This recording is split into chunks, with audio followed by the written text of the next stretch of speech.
মানে এত টাকা আমার দুই পকেটে জায়গায় ছিল না। আমি হিসাব করে দেখে যে প্রায় ৮০,০০০ টাকা ওই দিন আমি বিক্রি করি। ওই দিনে সর্বোচ্চ আর কি বিক্রি আমার। মানে আমার মতো পুরাতন কারিগর আর মনে হয় কোথাও নেই। দোকান শুরুর থেকেই আমি মানে মানুষের দোকানে কাজ করছি অনেকদিন। ২০০৩ সাল থেকে ২০১৪ পর্যন্ত আর কি কাজ করছি। তারপর আমি নিজের দোকান দিই। ১০ টাকা বেতনে আর কি শুরু করি চাকরি, তারপরে ১,০০০ টাকা মাস, এইভাবে আর কি চলতে চলতে ১০ টাকার দিনে ছিল। হ্যাঁ, ১,০০০ টাকা এক মাস ২ মাস পরে আমাকে ১,০০০ টাকা করে দেয়। এইভাবে আর কি বেতন বাড়ে। এক সময় আবার মনে হতো যে এটা দিয়ে তো আমার চলতেছে না। ২০০৯ সালের দিক মানে রাগ করে ঢাকায় চলে যাই। ৪ মাসের মতো থাকি। ওখানে আবার ভালো লাগতো না। গার্মেন্টসে ওরা অনেক গালাগালি করে, ভালো লাগতো না। পরে আবার চলে আসি। আমার ওই বড় ভাইরা ছিল, তুষার ভাই ছিল, সাহেব মিয়া ছিল। ওনাদের বলতাম যে ভাই এইরকম কোনো দোকান পাইলে আমাকে বলবেন।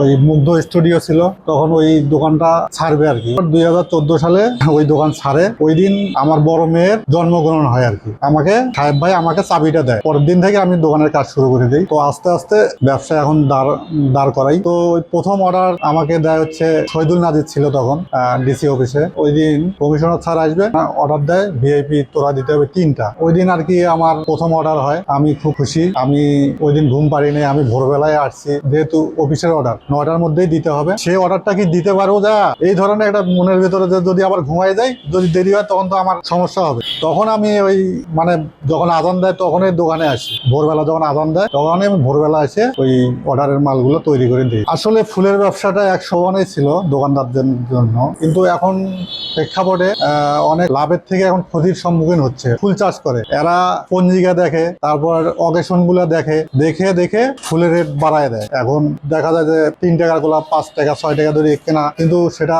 যারা ক্রেতা তারা তো বলে যে না ভাই হুট করে কি আর এত বাড়তে পারে, 10 টাকা 5 টাকার গোলাপ 10 টাকা আপনি কিভাবে না। যারা আর কি ফুল দোকানদার এরা আসলে বর্তমানে খুব সমস্যার সম্মুখীন। প্রথমে আমি যখন দোকান দিই তখন হচ্ছে 20,000 টাকা দিয়ে আর কি আমার ব্যবসাটা শুরু। আস্তে আস্তে এই কয় বছরে আমার হচ্ছে আমি একটা 6 শতক জমি কিনি, সেখানে আমি বাড়ি করতেছি।